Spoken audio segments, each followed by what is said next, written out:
So what if a melanoma has a BRAF mutation? Many of us will hear this or know of someone that had a BRAF type melanoma. What does that really mean? And we hear the term genetics for BRAF, but what's all this about? The first thing I'll say is if a BRAF mutation is present in a melanoma, it's not a genetic inherited problem that someone has. It just means that the genes of the melanoma tumor itself went awry in such a way to produce an abnormal BRAF protein. So most melanomas are not genetically inherited in the way that we typically think about genetically inherited syndromes and such.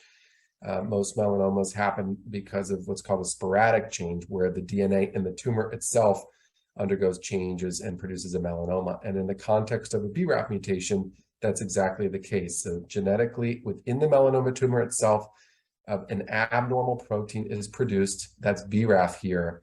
And what happens is BRAF, when it's abnormal, shown in green here, triggers a cascade of other proteins to be abnormal as well. And that results in excess growth and proliferation of the melanoma cells.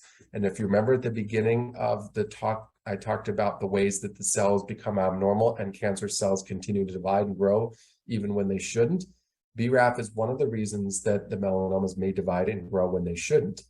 And if you have a BRAF in the melanoma, again, it's not an inherited thing that you got from one of your parents. It's something that just happened in the melanoma itself. If you do have the BRAF, you may be a candidate for drugs that block the BRAF pathway. And when you block the BRAF pathway, typically that's with the drug that blocks BRAF itself and its partner protein called MEK. So your doctor will probably talk to you about a BRAF inhibitor and a MEK inhibitor that are usually given in combination to treat BRAF mutant melanoma. There's a lot of debate in which patients should get the BRAF drugs first or the immune therapy drugs first. And I won't go into all those details today other than to talk to your doctor about it. But in the unresectable stage 3 setting or in the stage 4 setting of melanoma, typically immunotherapy is given first, and then the BRAF drugs are given subsequently and only given to people with the BRAF kind of melanoma. And one might say, well, I don't have the BRAF, maybe I should try this anyways. But if you don't have the BRAF mutation and you try this, it's not a good idea because this can actually make the melanomas grow more. So it's better to only give these drugs for people with the BRAF mutation.